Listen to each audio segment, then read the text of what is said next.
Perkenalkan, nama saya Suwilda Puspitasari dari Program Studi Pendidikan Biologi Fakultas Keguruan dan Ilmu Pendidikan Universitas 19 November Kolaka. Nah, pada pertemuan kali ini saya akan membahas mengenai sistem reproduksi pada hewan dengan submateri fertilisasi. Nah, fertilisasi merupakan proses peleburan atau fusi sel kelamin jantan yaitu sperma dengan sel kelamin betina yaitu ovum menghasilkan satu sel tunggal yang disebut dengan zigot. Nah, pada fertilisasi terbagi menjadi dua, yaitu fertilisasi eksternal dan fertilisasi internal. Nah, kalau fertilisasi internal itu merupakan fertilisasi yang terjadi di luar tubuh sel induk, sedangkan fertilisasi internal yaitu terjadi di dalam tubuh sel induk. Nah, yang pertama yaitu fertilisasi eksternal. Terjadi apabila sel telur dan sel sperma itu dikeluarkan dari tubuh induknya. Kemudian sel sperma ini akan mendekati sel telur dan terjadilah proses fertilisasi di luar tubuh sel induk. Nah, yang kedua yaitu proses fertilisasi internal yang terjadi di dalam tubuh sel induk. Terbagi menjadi tiga, yaitu ovipar, ovovivipar, dan vivipar. Nah, yang pertama itu ovipar.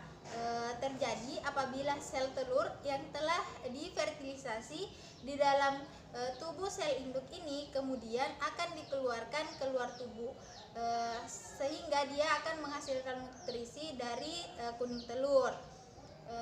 Selanjutnya yaitu ovovivipar. Ovovivipar ini terjadi ketika sel telur yang telah difertilisasi di dalam tubuh akan tetap berada di dalam tubuh sel induk itu sendiri, tetapi nutrisi yang diperoleh itu tetap berada pada kuning telur.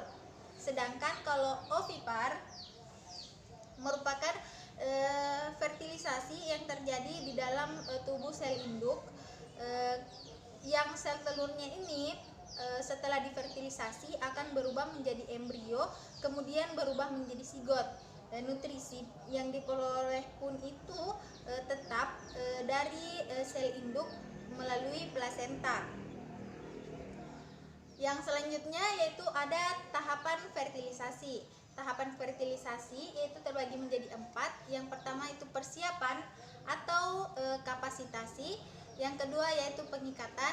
Dan yang ketiga peleburan. Serta yang keempat reaksi kortikal atau kortik. Yang pertama yaitu tahap persiapan atau kapasitasi.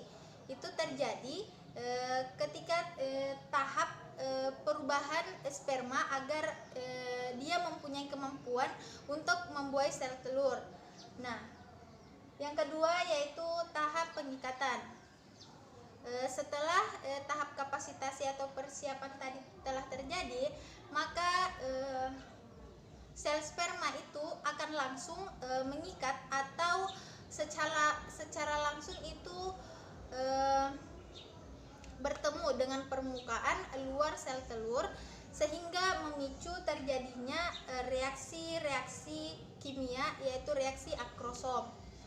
Setelah itu sel sperma ini akan menembus masuk ke sel telur melewati zona yang disebut dengan zona pelusida serta diikuti dengan peleburan membran plasmanya. Setelah menembus membran pelusida ini kemudian sperma ini akan melepas nukleusnya ke dalam sitoplasma sel telur. Nah, setelah itu terjadilah proses peleburan.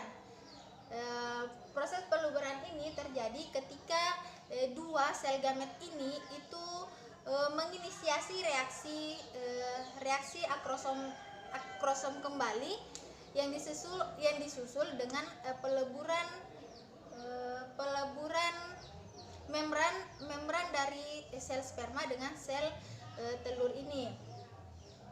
Setelah melakukan peleburan terjadilah reaksi kortikal.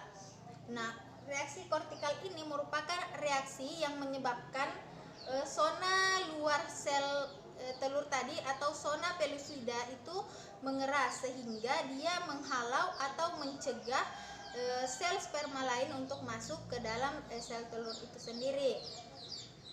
Setelah tahapan ini selesai, maka fertilisasi itu terjadi sehingga membentuk satu sel tunggal yang disebut dengan zigot. Baiklah, itulah tadi materi mengenai fertilisasi yang telah saya bawakan. Wassalamualaikum warahmatullahi wabarakatuh.